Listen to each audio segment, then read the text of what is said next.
Yes बेटा, मैंने last lecture के अंदर इसके अंदर चैप्टर स्टार्ट किया था। चैप्टर नंबर 8 हमारा चल रहा था टेंजिबल नॉन करंट एसेट्स, और उसके अंदर हमने नॉन करंट एसेट्स और आई 16 property plant and equipments, asset expenditure और अदर एक्सपेंडिचर, यहाँ तक का मैंने एक्टिविटी नंबर 2 तक का टॉपिक कंप्लीट करा दिया था। यहाँ तक के टॉपिक में कोई डाउट है? Is there any doubt till activity number 2? No sir. नहीं है।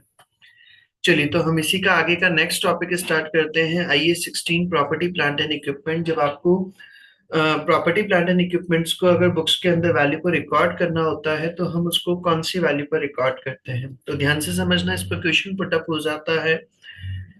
देखिए, हम इसका आज का इंपॉर्टेंट टॉपिक स्टार्ट कर रहा हूँ। तो देखें आप, इसमें लिखा हुआ भी exam focus point, exam questions on the distinction between asset and other expenditures are highly likely, मतलब कि जो अपन ने पॉइंट पढ़ा था उस पर भी क्वेश्चंस पुटअप हो जाते हैं।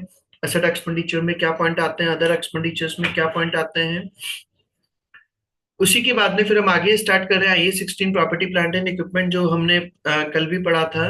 अंडर आईए 16 tangible non current asset should initially be recorded at cost. मतलब जब आप स्टार्टिंग में एसेट्स को परचेज करते हैं तो परचेज करते टाइम हम स्टार्टिंग के अंदर उसको किस वैल्यू पर रिकॉर्ड किया जाता है? Cost per. सर, कॉस्ट का मतलब क्या होता है, क्या क्या चीजें आती है?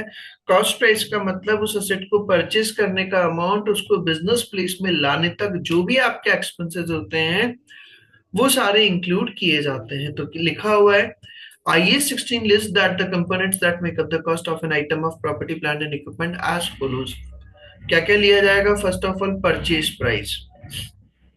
उस आइटम की परचेज प्राइस, उस एसेट की परचेज प्राइस को लिया जाता है excluding sales tax. Sales tax को नहीं लेते क्योंकि सेल्स टैक्स रिकवरेबल है, वो वापस से रिकवर हो जाता है, इसलिए सेल्स टैक्स को नहीं लेते। And trade discount but including import duty.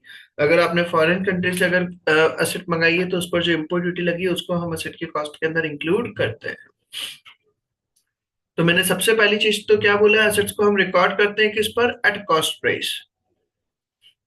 Recorded at cost price, और कॉस्ट प्राइस के अंदर स्टार्टिंग में initially.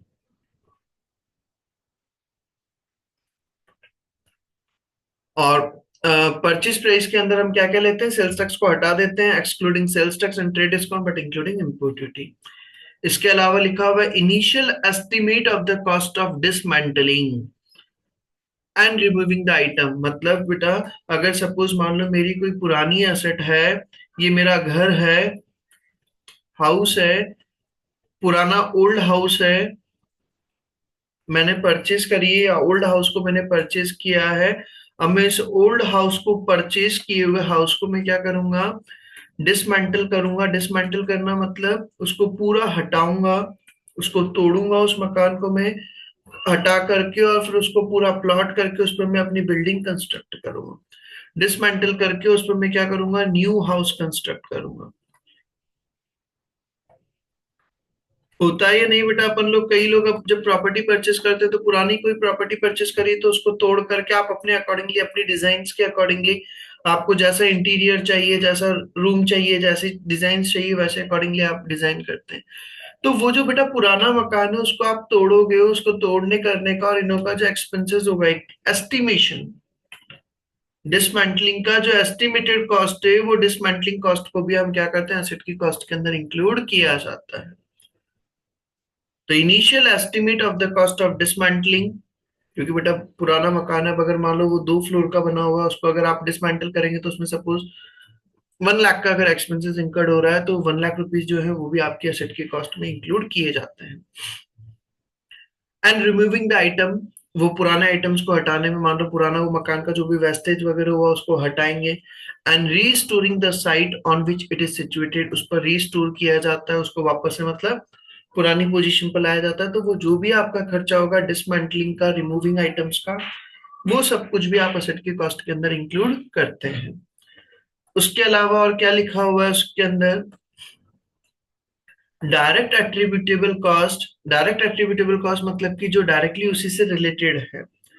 Cost to bring the assets to its intended location, business location में लाने तक जो भी आपका खर्चा होता है, एंड रेडी टू यूज, या फिर उसको यूज में लेने के लिए जो भी आपका एक्सपेंसेस इंकर्ड होता है, including initial delivery and handling cost, आपका डिलीवरी कॉस्ट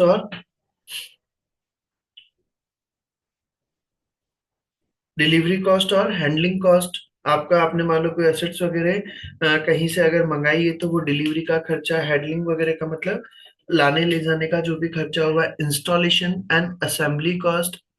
भाई कई चीजें ऐसी होती है जिनको असेंबल करना पड़ता है। फॉर एग्जांपल अगर मैं बात करूं, जैसे हम देखें तो असेंबल, भाई सपोज कंप्यूटर है,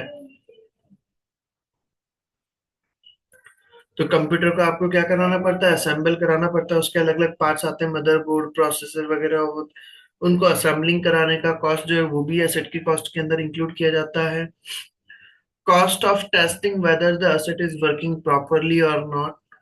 आप अगर टेस्टिंग कराने का अगर कोई एक्सपेंसेस इंकर्ड होता है, मान लो कुछ एसेट्स ऐसी भी होती हैं जिनमें टेस्टिंग कराना जरूरी होता है। भाई आप अगर उस पर टेस्टिंग नहीं कराएं तो डायरेक्टली हम उसको यूज नहीं कर सकते। फॉर एग्जांपल मान लो सपोज मेरे पास मशीन्स हैं, और मशीन में कौन सी सिटी स्कैन मशीन है, मेरे पास कौन सी सिटी स्कैन मशीन है, एमआरआई मशीन है। अब एमआरआई मशीन है तो बेटा काफी कॉस्टली मशीन आती है, बड़ी हैवी मशीन्स होती हैं। अब मैं उसको टेस्टिंग नहीं करके क्या डायरेक्टली पेशेंट्स का उस पर रिपोर्ट्स बनाना चालू कर दूंगा क्या? उसकी पहले चेकिंग वगैरह करूंगा नहीं करूंगा, सही रिपोर्ट्स आ रही है नहीं आ रही है। पेशेंट्स की रिपोर्ट्स को पहले मैं दूसरी जगह पर रिपोर्ट लेकर के आऊंगा, फिर वहां पर रिपोर्ट्स लेकर के भाई वो सही रिपोर्ट दे रहे नहीं दे रहे। नॉर्मल पर्सन की टेस्टिंग कराऊंगा भी तो कि नॉर्मल पर्सन की सही रिपोर्ट आ रही है नहीं आ रही है। तो कुछ मशीन्स ऐसी होती है, कुछ एसेट्स ऐसी होती है जो इसमें टेस्टिंग कराना जरूरी होता है। तो भाई आपकी एसेट प्रॉपर फंक्शन कर रही है नहीं कर रही है, तो उसमें अगर कोई खर्चा होता है तो वो चीज भी हम एसेट की कॉस्ट के अंदर इंक्लूड करते हैं। प्रोफेशनल फीस, अगर आपका और कोई अगर प्रोफेशनल आपको कोई प्रोफेशनल पर्सन बुलाना पड़ा, उसका अगर कोई खर्चा होता है तो वो भी आपका एसेट की कॉस्ट के अंदर इंक्लूड किया जाएगा। The asset can then be capped at cost. Assets को हम कॉस्ट पर रिकॉर्ड करते हैं, डेप्रिशिएटेड, और उस पर हर साल का हम क्या लगाते जाते हैं, डेप्रिसिएशन लगाते जाते हैं। और the entity may choose to revalue the tangible non current assets, या फिर ऑर्गेनाइजेशन क्या कर सकती है, चूज कर सकती है रिवैल्यू करने का टेंजिबल नॉन करंट एसेट्स को। मतलब कि वो या तो क्या करेंगे, देर आर टू ऑप्शंस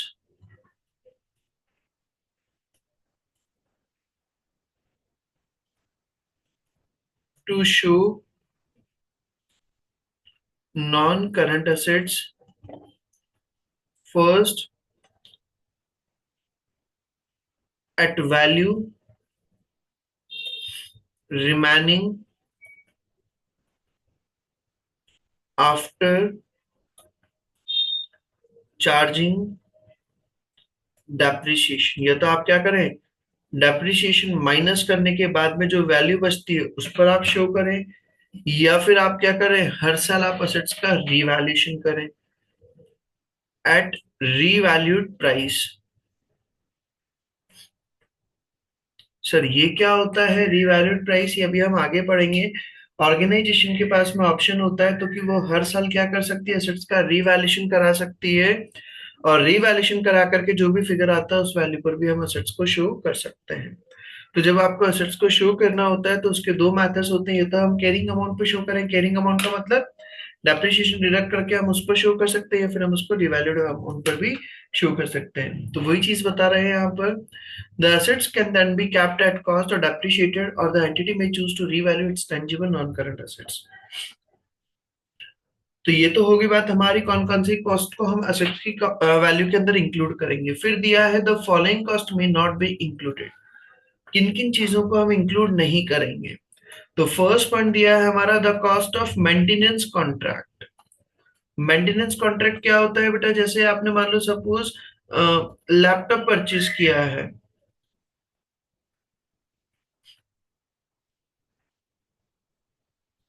और लैपटॉप परचेज करा, उसमें आपके 1 ईयर की तो वारंटी फ्री आई है।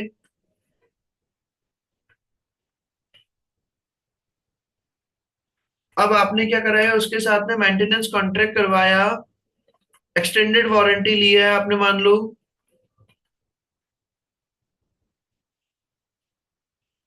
या हम इसको बोलते हैं एक्सटेंडेड वारंटी।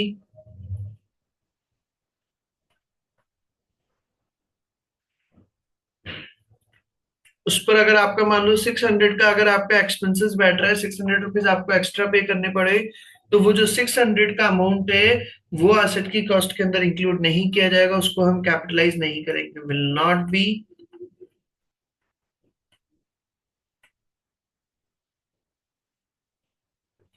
कैपिटलाइज। उसको हम कैपिटलाइज नहीं करेंगे क्योंकि वो हमारा रेवेन्यू नेचर का एक्सपेंसेस है, न कि कैपिटल नेचर का एक्सपेंसेस। वो हमारा रेवेन्यू नेचर का एक्सपेंसेस है तो उसको हम पीएनएल में शो करेंगे क्योंकि वो हर साल होगा, होता है। वो रेगुलर नेचर का खर्चा है वो आपका। आप वारंटी वगैरह का, अगर मेंटेनेंस कॉन्ट्रैक्ट वगैरह का, कोई आपने बड़ी मशीन खरीदी है, उसका आप मेंटेनेंस वगैरह का कॉन्ट्रैक्ट वगैरह कर लेते हैं भी, तो किसका मेंटेनेंस का अमाउंट हम इतना लेंगे, तो वो हर साल आपको देना पड़ता है। मान लो मैंने सपोज स्कूल के अंदर 50 कंप्यूटर्स मैंने इंस्टॉल करवाए और उसका मेंटेनेंस कॉन्ट्रैक्ट अगर करवाया है, तो हर साल का उनका चार्ज होता है। तो वो जो मेंटेनेंस कॉन्ट्रैक्ट है उसको हम इंक्लूड नहीं करते। यस, बोलिए हर्षप्रीत। सर इससे पहले वो पॉइंट पढ़ा था, cost of dismantling and removing of the items and restoring the site. वो वाला पॉइंट आप फिर से एक्सप्लेन कर दो, वो नेटवर्क क्रैश की वजह से वो सुन नहीं पाई थी मैं क्लियर से। मैं ये बोल रहा हूँ cost of dismantling and removing the item, भाई जैसे आपने मान लो कोई पुराना घर खरीदा, कोई प्रॉपर्टी थी वो बहुत पुरानी थी, 50 ईयर्स पुरानी प्रॉपर्टी थी, ओल्ड हाउस परचेज करा, और उस पुरानी प्रॉपर्टी को परचेज करके आपने फिर आपको अपने अकॉर्डिंगली घर डिजाइन करवाना था, तो आपने उस पुरानी प्रॉपर्टी को डिसमेंटल करेंगे, पूरा तोड़ेंगे, तोड़ करके पूरा प्लॉट करके आप फिर अपनी डिजाइन के अकॉर्डिंगली उस घर को बनाएंगे। तो डिसमेंटल कराते हैं तो बेटा ऐसा तो है ना, घर को एकदम से टूट जाएगा। घर है तो उसमें पूरा एक सिस्टम से तोड़ना पड़ता है, उसको लेबर आती है, अच्छा खासा अमाउंट लगता है उसको डिसमेंटल कराने में भी। Yes sir. तो वो डिसमेंटलिंग कराने का, उसका जो भी वेस्टेज निकलेगा उसको रिमूव कराने का एक एस्टिमेशन जो हमारा अमाउंट होगा, उसको भी हम असेट की कॉस्ट के अंदर इंक्लूड करते हैं। वो चीज मैं बोल रहा हूँ, cost of dismantling and removing the item and restoring the site on which it is situated. Is it तो क्लियर? सर लाइक कोई पुरानी जो प्रॉपर्टी खरीदी है, तो डिसमेंटलिंग की कॉस्ट भी मतलब जो हमने खरीदा तो उसके अमाउंट में ही प्लस होगी वो। जी बिल्कुल बिल्कुल। Okay sir. चलिए फिर हम आगे चले आगे। इसी के बाद में तो हमारा चल रहा है फॉलोइंग कॉस्ट में not be included the cost of maintenance contract, तो मेंटेनेंस कॉन्ट्रैक्ट को नहीं लेते हैं। Startup and similar pre production cost, आपका प्रोडक्शन के पहले का अगर और कोई खर्चा है तो वो आपका एसेट की कॉस्ट के अंदर इंक्लूड नहीं किया जाएगा। स्टाफ ट्रेनिंग कॉस्ट, आप याद रखना स्टाफ की ट्रेनिंग का cost IS 16 property plant and equipment की कॉस्ट के अंदर इंक्लूड नहीं किया जाता है। स्टाफ की ट्रेनिंग का खर्चा, आप स्टाफ को सिखा रहे हैं वे मशीन को कैसे चलाना है, बट क्या हमें पता है तो कि वो स्टाफ आपके साथ में कंटिन्यू करेगा? हमने कल एक कंडीशन पढ़ा था, benefits will flow to the entity. आपको ऑर्गेनाइजेशन को, उससे एंटिटी को क्या होनी चाहिए, बेनिफिट्स मिलने चाहिए फ्यूचर के अंदर। मैंने आपको काम सिखाया, आज मान लो मैंने सपोज ऑनलाइन पढ़ाना सीखा, सपोज विकास सर से अगर मैंने पढ़ाना सीखा, अब क्या कंटिन्यूटी में कोई ऐसा कोई कंडीशन है क्या तो कि मैं आगे वो कंटिन्यू वर्क करूंगा? हो सकता है मेरी अगर कभी इच्छा ना हो तो मैं वर्क ना भी करूं। मुझे ट्रेनिंग मिल गई है, मुझे काम आ गया है, बट आगे का फ्यूचर का कोई कंफर्म नहीं है। सर वो सैलरी अगर मान लो डिडक्ट कर देंगे, सैलरी होल्ड कर लेंगे होल्ड। 2 महीने की सैलरी अगर नहीं भी देंगे, लेकिन मेरे पास ऑप्शन तो है ना, मैं जब चाहूँ। आज आपके अगर घर में अगर सर्वेंट आता है, वो अगर नहीं चाहे तो वो छोड़ सकता है, नहीं छोड़ सकता काम। आप यस। कितना भी लो, अगर उसने अपना माइंडसेट बना चुका है तो वो कभी भी वर्किंग को ड्रॉप कर सकता है बेटा। तो वो चीज यहाँ पर आपका स्टाफ ट्रेनिंग कॉस्ट को हम असेट की कॉस्ट के अंदर इंक्लूड नहीं करते। Administration and other general overheads, आपका ऑफिस वगैरह से related expenses, office expenses, management expense, ये आपका इंक्लूड नहीं किया जाता।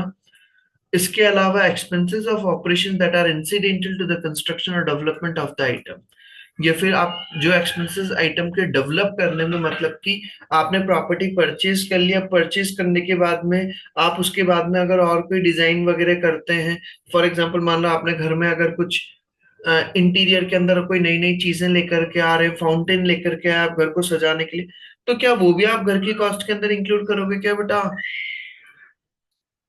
वो चीज तो नहीं इंक्लूड होगी, वो तो आपका एक अपना पर्सनल मैटर हो गया। आपने अच्छी अच्छी वॉल पेंटिंग्स ला करके लगा रहे हैं घर के अंदर, एक अंदर और भी कुछ चीजें अगर कर रहे हैं, तो वो चीजें जो है आपकी इंसिडेंटल टू द कंस्ट्रक्शन, जो कंस्ट्रक्शन वगैरह होने के बाद में अगर हो रही हैं, तो फिर उनको हम इंक्लूड नहीं करते हैं।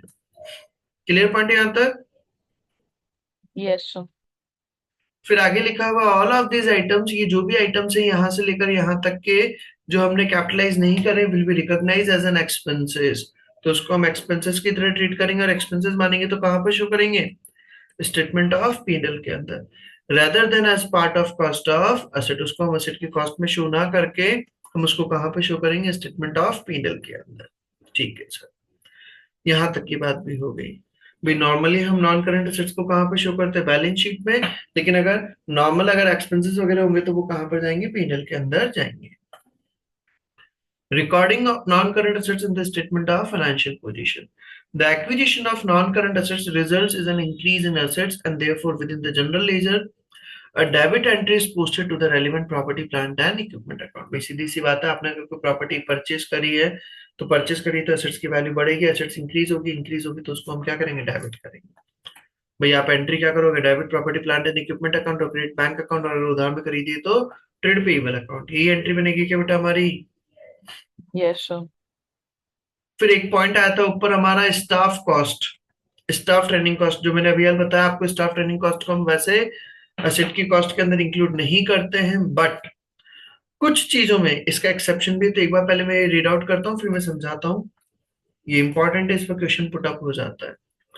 Only staff costs arising directly from the construction or acquisition of the asset can be capitalized as part of the cost of asset.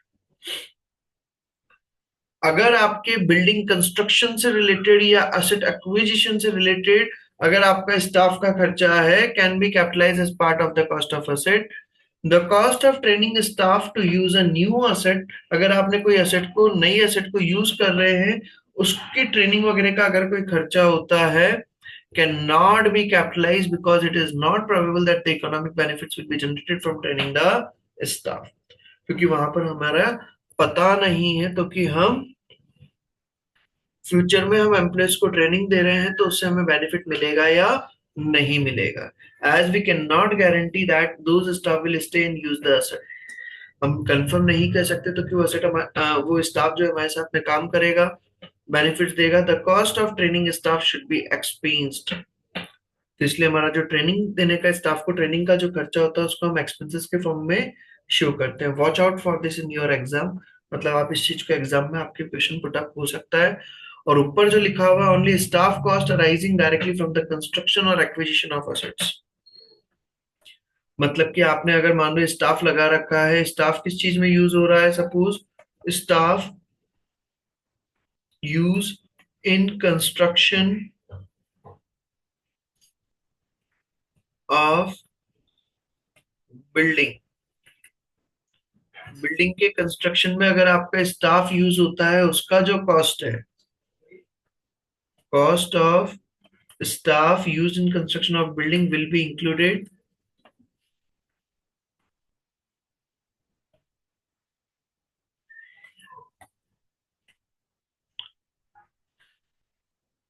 in asset cost price। तो वो asset की cost price के अंदर हम include करेंगे, but training cost will not be included।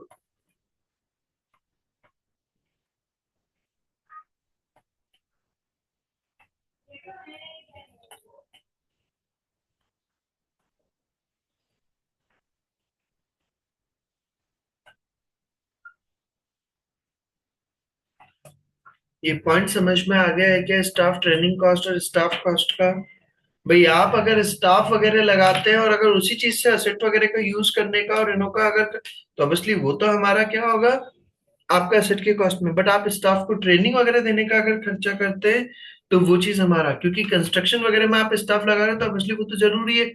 आज अगर labour नहीं हो तो बिल्डिंग कंस्ट्रक्शन कैसे हो पाएगा?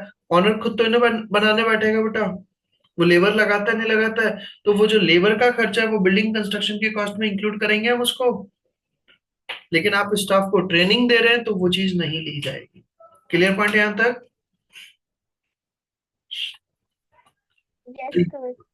तो ये पॉइंट मेरा सिंपल सा मैंने क्या बताया, IS 16 property plant and equipment की कॉस्ट के अंदर हम क्या क्या चीज लेते हैं और क्या क्या चीज नहीं ली जाती है, ये पॉइंट मेरा हुआ है।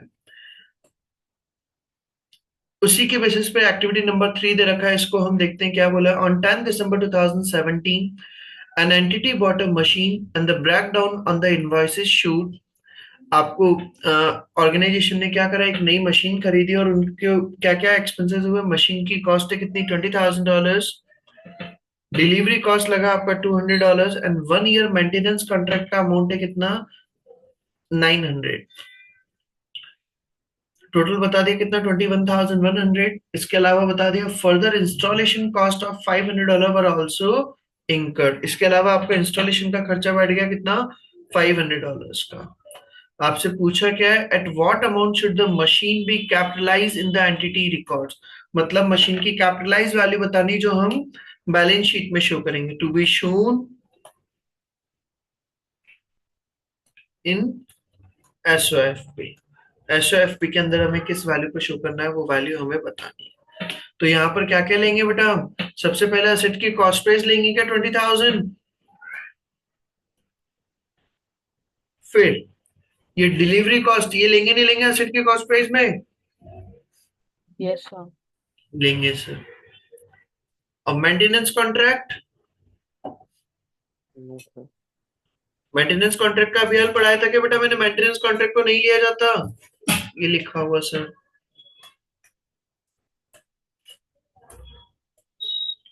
द फॉलोइंग कॉस्ट में not be include the cost of maintenance contract, तो मेंटेनेंस कॉन्ट्रैक्ट को नहीं लिया जाता, तो वो नहीं लेंगे। इसके अलावा इंस्टॉलेशन कॉस्ट ये लेंगे नहीं लेंगे बेटा, लेंगे सर। इंस्टॉलेशन कॉस्ट भी लेंगे। तो आपका टोटल कितना हो जाएगा, 20,000 प्लस 200, 20,200 और 500, 20,700। Option B. Is it clear? तो ये सब्सिक्वेंट एक्सपेंडिचर वाला टॉपिक। अभी बताऊंगा मैं, वो पहले वो टॉपिक कंप्लीट हुआ इसलिए उसकी एक्टिविटी कंप्लीट कराई है मैंने। ओके। यहां तक का ये टॉपिक समझ में आ गया, $20,700 और ये एक्टिविटी नंबर 3 क्लियर है पॉइंट ये। Yes sir. चलिए उसी के बाद में फिर हम आते हैं, नेक्स्ट टॉपिक हमारा दिया है सब्सिक्वेंट एक्सपेंडिचर। सब्सिक्वेंट एक्सपेंडिचर्स क्या होते हैं भाई, मान लो सपोज मेरा ये बिल्डिंग है, इस बिल्डिंग में मैंने क्या कर रखा था, अभी तक ग्राउंड फ्लोर बना रखा था। इस बिल्डिंग में मैंने अभी तक ग्राउंड फ्लोर बना रखा था। Now we are planning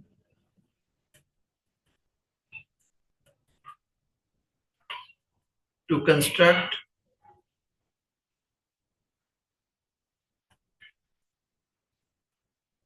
first floor also. में क्या कर रहे हैं, हम प्लानिंग कर रहे हैं फर्स्ट फ्लोर और बनाने का। तो बेटा अगर हम फर्स्ट फ्लोर अगर बनाएंगे तो जो पहले हमें बेनिफिट्स मिलते थे उससे ज्यादा बेनिफिट मिलेंगे, उससे कम बेनिफिट्स मिलेंगे, ज्यादा। ज्यादा बेनिफिट्स मिलेंगे। तो सिंपल सा पॉइंट ये बोलता है सब्सिक्वेंट एक्सपेंडिचर। सब्सिक्वेंट एक्सपेंडिचर का मतलब समझ गए आप, जब आप अगर कोई एक्सपेंसेस करते हैं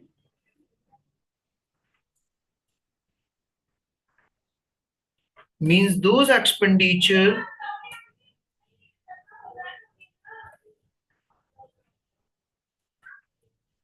which provides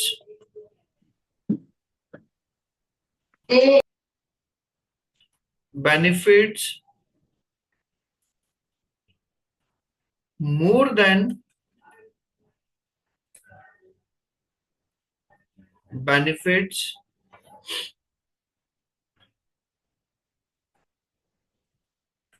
provide earlier। जितने पहले बेनिफिट्स मिलते थे उससे ज्यादा अगर आपको बेनिफिट्स मिलते हैं तो उसको हम क्या कहते हैं, subsequent expenditure. And the subsequent expenditure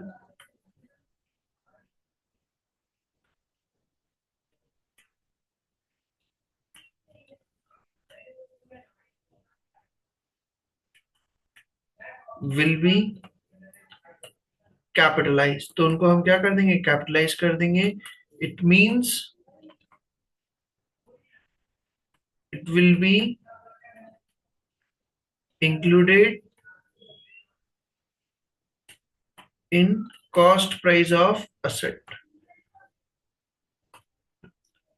अगर हमें जो पहले बेनिफिट्स मिलते थे उससे अगर ज्यादा बेनिफिट्स मिल रहे हैं तो फिर हम उसको क्या करेंगे, कॉस्ट प्राइस के अंदर कैपिटलाइज करके हम उसको कॉस्ट प्राइस के अंदर ऐड कर देंगे। सर अगर जो पहले बेनिफिट्स मिलते थे वही बेनिफिट्स मिल रहे हैं देन हम उसको कैपिटलाइज नहीं करें। फॉर एग्जाम्पल आपकी गाड़ी है, आपकी गाड़ी में आपने रिपेयरिंग वगैरह कराया,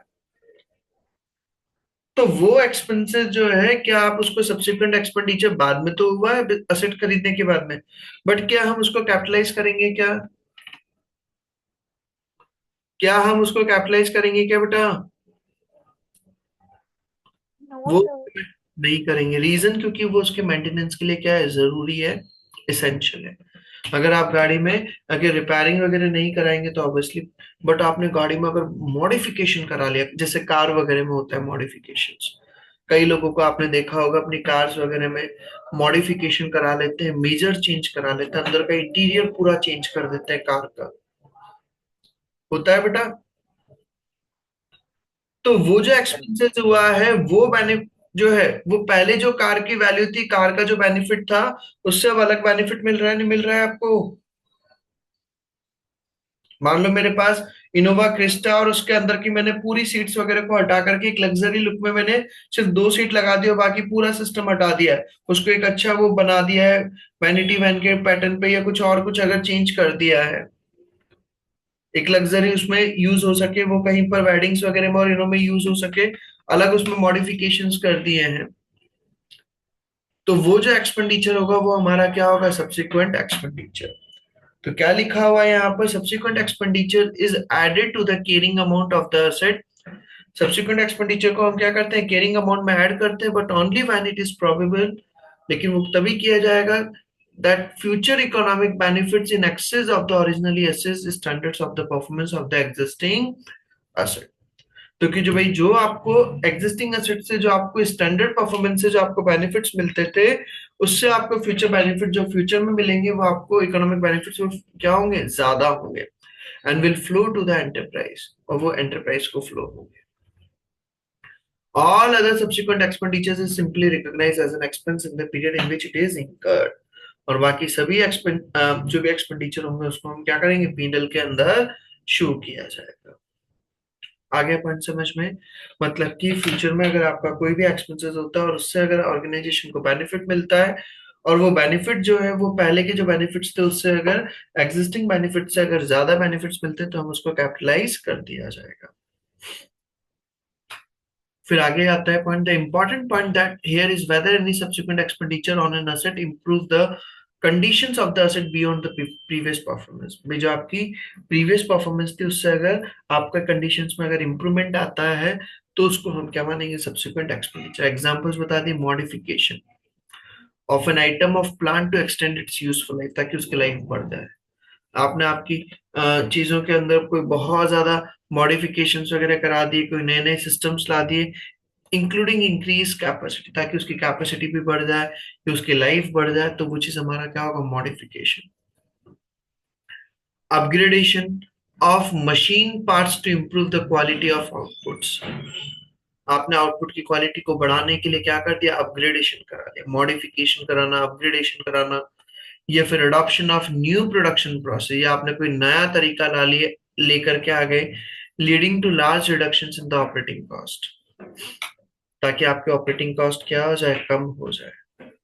तो वो जो हमारा सिस्टम है वो चीज हमारा क्या कहलाएगा, subsequent expenditure. Is it clear? Yes sir. चलिए फिर इसी के बाद में हम आगे चलते हैं। नेक्स्ट टॉपिक हमारा दिया है डेप्रिसिएशन। अब ये जो टॉपिक दिया है ये अपने पहले भी पढ़ लिया है, डेप्रिसिएशन, वही चीज बता दिया, डेप्रिसिएशन का पूरा कंसेप्ट। मैं डायरेक्टली ये सब चीज हमने पढ़ा हुआ है, डायरेक्टली मैं मेन मेन पॉइंट्स पढ़ रहा हूँ। Depreciation is the systematic allocation of the depreciable amount of an assets over its useful life। जब आप assets का जो अमाउंट है, depreciable अमाउंट जो depreciation लगने वाला है, उसको जब हम लाइफ के अकॉर्डिंगली उसको डिवाइड कर दिया जाता है तो उसको हम कहते हैं depreciation। depreciable अमाउंट मतलब कि जिस अमाउंट पर आपको depreciation लगाना है, Depreciable amount is the cost of an asset or other amount substituted for historical cost less its estimated residual value. उसमें से वो स्क्रैप वैल्यू माइनस करने के बाद में जो वैल्यू बचती है उसको हम कहते हैं डेप्रिशिएबल अमाउंट। उसकी कॉस्ट प्राइस में से आप स्क्रैप वैल्यू माइनस कर देते हैं, तो जो रिमेनिंग अमाउंट बचता है उसको हम कहते हैं डेप्रिशिएबल अमाउंट। फिर आता है यूजफुल लाइफ। यूजफुल लाइफ का मतलब वो असेट्स की लाइफ कितनी है, वो कितने टाइम तक चलने वाली है। Useful life is the either the period over which an asset is expected to be available for use by the entity, मतलब वो जितने टाइम तक यूज करने के लिए अवेलेबल रहेगी, या फिर द नंबर ऑफ प्रोडक्शन और similar units expected to be obtained from the assets by the entity, या फिर उससे मान लो कोई एसेट्स की यूनिट्स वगैरह हैं, प्रोडक्शन की यूनिट्स वगैरह जो फिक्स है, भाई ये मशीन 10,000 यूनिट्स प्रोड्यूस करेगी, तो उस अकॉर्डिंगली वो क्या होगी, उसकी लाइफ होगी 10,000 यूनिट्स। अगर आपने करंट ईयर के अंदर 2,000 यूनिट्स अगर प्रोड्यूस करी है, तो आप 2,000 यूनिट्स के अकॉर्डिंगली क्या कर देंगे, फिर डेप्रिसिएशन लगा देंगे। नेक्स्ट ईयर में अगर आपने 1,000 यूनिट्स अगर प्रोड्यूस करी, तो उस अकॉर्डिंगली डेप्रिसिएशन लगा देंगे। तो यूजफुल लाइफ किसी भी वे में हो सकती है, टाइम पीरियड के फॉर्म में भी हो सकती है, फिर यूनिट्स के फॉर्म में भी हो सकती है। The following factors should be considered when estimating the useful life of a depreciable assets। जब हमें assets की useful life निकालनी होती है, एक estimate करना होता है भी, तो कि asset कितने साल चलेगी, तो उसमें हमें बहुत सारी चीजें देखनी होती है। एक्सपेक्टेड यूजेस, हमारा उस asset का यूज कैसा होने वाला है। Expected physical wear and tear, उसमें टूट फूट होने के चांसेस कितने हैं, कितने डैमेज होने के चांसेस हैं। ऑब्सोलेंस, मार्केट से हट जाना, आउट ऑफ फैशन हो जाना, आउट ऑफ ट्रेंड, या हम बोलते हैं आउट ऑफ फैशन होना। ऑब्सोलेट, ऑब्सोलेंस का मतलब सिंपल सा मार्केट से, फैशन से हट जाना, पुराना पैटर्न हो जाना। जैसे मान लो हम बात करें, पहले टीवी अलग तरह की चलती थी और आज के टीवी अलग तरह के आते हैं, तो वो ऑब्सोलेंस होना पुरानी चीजों का, तो उसकी लाइफ क्या हो जाएगी, लिमिटेड। लीगल और other limits on the use of the assets, कई चीजों पर क्या होती है, लिमिट्स वगैरह होती है, गवर्नमेंट के कंट्रोल्स होते हैं, भाई आप इस चीज को 5 साल तक ही यूज कर सकते हो, उससे ज्यादा अलाउड ही नहीं है, तो वहां पर फिर आपकी उसकी यूजफुल लाइफ अलग रहेगी। तो ये चीज हमारा हो गया डेप्रिसिएशन, डेप्रिशिएबल अमाउंट और useful life. Once decided the useful life should be review and at least each financial year. अगर आपने यूजफुल लाइफ वगैरह का अगर डिसाइड कर लिया है, तो लेकिन उसको हर साल एक बार रिव्यू करना चाहिए, तो मशीन की कंडीशन कैसी चल रही है, अभी कितनी लाइफ और चल सकती है, थोड़ा सा देख लेना चाहिए। And depreciation rates adjusted for the current and future periods if the expectation vary significantly from the original estimate। और अगर आपको कोई भी चेंजेस वगैरह लगते हैं, तो फिर आपको अकॉर्डिंगली एडजस्टमेंट्स वगैरह कर देने चाहिए। फिर उसी के बाद में हमारा नेक्स्ट टॉपिक दिया है रेजिडुअल वैल्यू, या हम बोलते हैं उसको scrap value.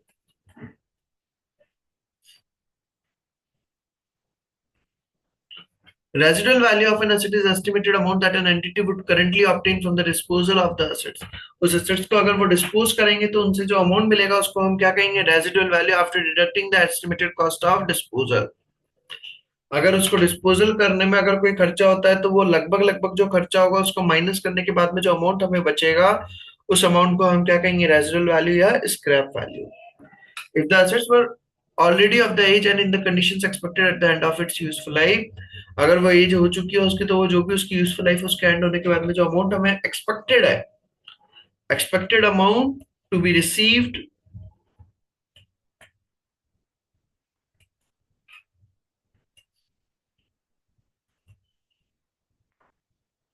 Eight disposal,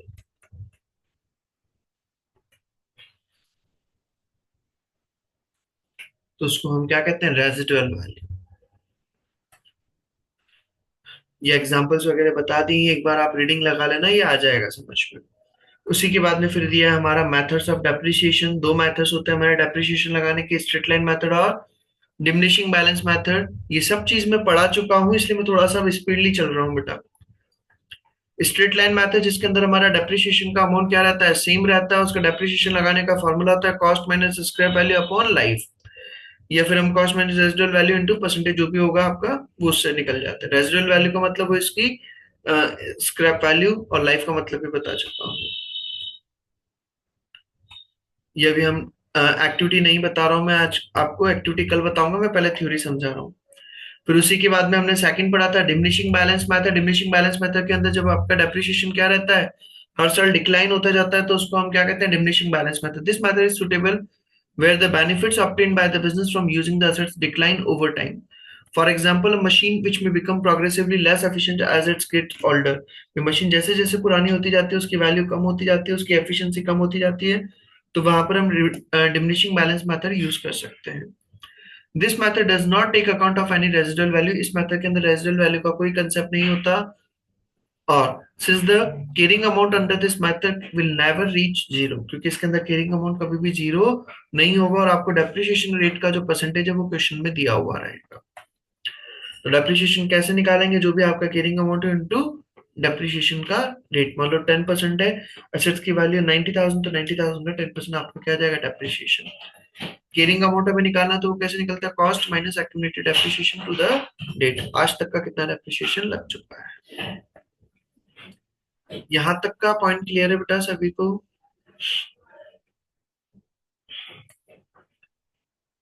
cost yes sir.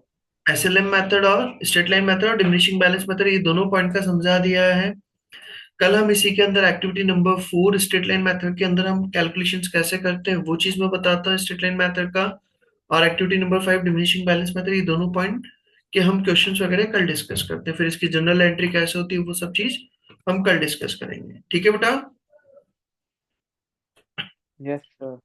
आज का यहाँ तक का आप कंप्लीट करें, बाकी का हम कल करते हैं रिमाइनिंग पोर्शन. ओके बेटा, thank you everyone. Thank you sir. Welcome बेटा.